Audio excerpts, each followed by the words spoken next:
Soit avec vous. Et avec votre esprit. Évangile de Jésus-Christ selon saint Luc. Gloire à toi, Seigneur. En ce temps-là, les bergers se hâtèrent d'aller à Bethléem, et ils découvrirent Marie et Joseph avec le nouveau-né couché dans la mangeoire. Après avoir vu, ils racontèrent ce qui leur avait été annoncé au sujet de cet enfant. Et tous ceux qui entendirent s'étonnaient de ce que leur racontaient les bergers. Marie, cependant, retenait tous ces événements et les méditait dans son cœur. Les bergers repartirent, ils glorifiaient et louaient Dieu pour tout ce qu'ils avaient entendu et vu, selon ce qui leur avait été annoncé. Quand fut arrivé le 8e jour, celui de la circoncision, l'enfant reçut le nom de Jésus, le nom que l'ange lui avait donné avant sa conception. Acclamons la parole de Dieu. Louange à toi, Seigneur Jésus.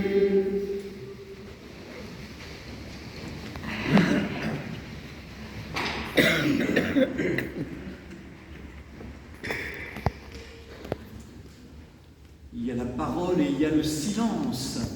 Il y a l'annonce joyeuse et il y a la méditation intérieure dans notre évangile de cette octave, le 8e jour après Noël, qui est aussi pour nous le début de cette année civile, sous l'égide de la Vierge Marie, reconnue, honorée du titre de Mère de Dieu. Alors l'annonce bruyante, joyeuse, ce sont toujours nos bergers qui ont entendu l'ange leur dire aller à Bethléem et qui après, plein de joie, sont allés en parler aux gens qu'ils croisaient. Et frères et sœurs, je pense que c'est important qu'il y ait en nous cette joie spontanée de Noël. D'où vient-elle cette joie? Pas seulement de nos souvenirs d'enfance, mais d'abord de cette joie chrétienne de nous émerveiller que Dieu ait fait naître son propre Fils parmi nous. Cet enfant de la crèche, il est l'enfant Dieu, il est la présence de Dieu parmi nous, j'ai envie de dire sans avoir à réfléchir, sans avoir à disserter, sans avoir à faire de la haute théologie. On peut tout simplement, à nouveau, nous réjouir de ce que Dieu nous donne. Et puis voilà, on a envie d'en parler, d'en témoigner, cette joie des bergers, qu'elle continue de nous accompagner. Parce que dans la vie chrétienne, il y a d'abord la joie, la louange de nous savoir aimer de Dieu.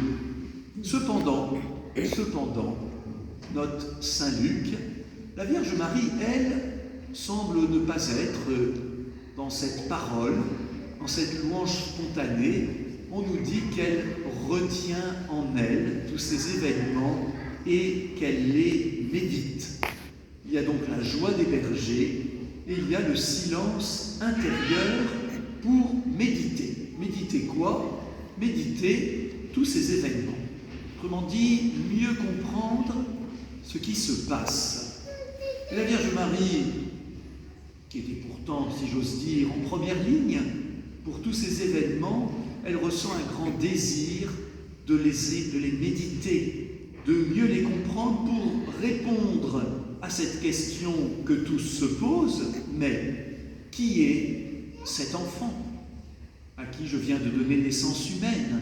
Alors vous me direz, la Vierge Marie, elle est bien au courant. L'ange Gabriel, et puis tous ces événements, et puis aussi la visitation avec la cousine Élisabeth. À chaque fois, elle a reçu des paroles de révélation. Oui, mais le mystère de Dieu est si grand qu'il faut continuer à l'intérioriser. Et puis rappelons-nous, la Vierge Marie n'avait pas devant les yeux le catéchisme de l'Église catholique, le fruit de siècles et de siècles de méditation théologique, qui fait que d'une certaine manière, nous comprenons mieux aujourd'hui ce que Dieu a donné en son temps par la Vierge Marie. Mais la Vierge Marie, elle a cette expérience de porter en elle cet enfant. Cet enfant, dit-elle, je l'ai conçu sans Joseph. mais je sais qu'il a un autre Père au ciel, qui l'a conçu en moi. Cet enfant, je l'ai porté, mais en fait, je ressens que c'est lui qui me porte. Cet enfant, je lui ai donné la vie terrestre, mais en fait, c'est lui qui me rend vivante de la vie de Dieu. Cet enfant, je l'allaite, je le nourris, mais en fait, je ressens que c'est lui qui me nourrit. Cet enfant, je veille sur lui avec Joseph, mais en fait, je ressens que c'est Dieu lui-même qui veille sur lui et sur nous. Qui est-il, cet enfant? Eh bien, Marie va méditer ce mystère tout au long de sa vie terrestre. Plus tard, les apôtres, les disciples, hommes et femmes, vont aussi se poser la même question. Jésus la leur posera d'ailleurs, devenu adulte: pour vous, qui suis-je? Et finalement, c'est seulement avec la résurrection d'entre les morts, la glorification de Jésus et son ascension, eh bien que l'Église va pouvoir formuler de manière forte et concise sa foi en Jésus-Christ, vrai Dieu et vrai homme. Et nous arrivons à ces quelques lignes très simples de saint Paul, qui écrit aux chrétiens de Galatie, aux Galates: Dieu a envoyé son Fils, né d'une femme. Dieu le Père, Dieu qui est aux cieux, a envoyé son Fils, né d'une femme. Ben, vous voyez, frères et sœurs, cette petite phrase toute simple, facile à mémoriser, elle est la clé de notre regard de foi sur Jésus-Christ. Car si Dieu a envoyé son Fils, eh bien c'est que ce Fils vivait déjà auprès de Dieu avant sa naissance terrestre. Il n'a pas commencé d'exister dans le sein de la Vierge Marie. Dieu a envoyé son Fils éternel, tel Père, tel Fils, puisque le Père est ce Dieu plein de puissance et de majesté. Eh bien le Fils est coéternel, il est engendré, non pas créé, de même nature que le Père, de la substance même du Père. Eh bien ce Fils éternel, il naît une deuxième naissance, non pas, mais il naît de notre naissance humaine. La parole de Dieu, le Verbe, le Fils éternel, s'est fait chair.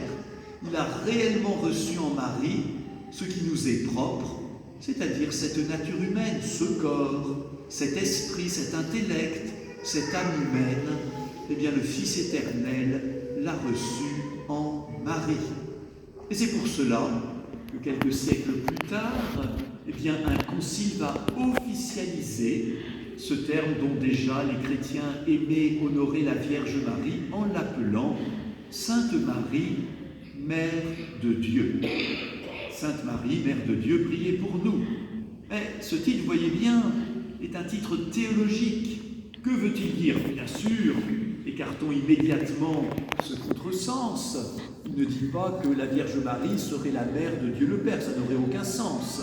Mais il dit que la Vierge Marie est réellement la mère humaine du Fils de Dieu venant naître parmi nous. Autrement dit, celui qu'elle a porté dans son sein, c'est le Fils de Dieu. Ce n'est pas un autre qui, plus tard, aurait été adopté par Dieu. Voilà. Autrement dit, la Vierge Marie, Mère de Dieu, ça veut dire la Vierge Marie, Mère humaine de Dieu le Fils. Qui est cet enfant? Il est le Fils de Dieu, envoyé par le Père parmi nous. Et envoyé pourquoi? Envoyé pour quoi faire? Il y a bien des réponses à cette question. Mais saint Paul, et j'en termine par là, va directement à l'essentiel. Eh bien, le Père a envoyé son Fils, né de la Vierge Marie, pour faire de nous des enfants de Dieu. Voilà, le Fils de Dieu s'est fait homme pour que l'homme devienne enfant de Dieu, par adoption. Le Fils éternel l'est par nature, mais nous le devenons par adoption, par cet Esprit Saint reçu au baptême, et qui fait que nous crions dans cette joie des bergers à nouveau, et nous crions dans une foi maintenant informée: Abba, Père, oui Dieu, tu fais de nous tes enfants par cette grâce de l'Esprit Saint. Bien voilà, frères et sœurs, en ce premier jour de l'année, en cette fin de ces 8 jours où nous avons médité le mystère de Noël, la joie des bergers, qu'elle nous soit redonnée, qu'elle habite notre cœur, cette joie spontanée, qu'il y ait aussi en nous le silence de la méditation du mystère de Dieu. Et enfin, avec toute l'Église, qu'il y ait cette foi qui se comprend mieux elle-même et qui reconnaît que Marie a porté en elle le Fils de Dieu, venu naître parmi nous pour nous transmettre le plus beau des cadeaux, c'est-à-dire la vie divine, l'adoption par l'Esprit Saint qui fait de nous ses enfants de Dieu. Alors réjouissons-nous avec les anges dans le ciel et les bergers sur la terre. Amen.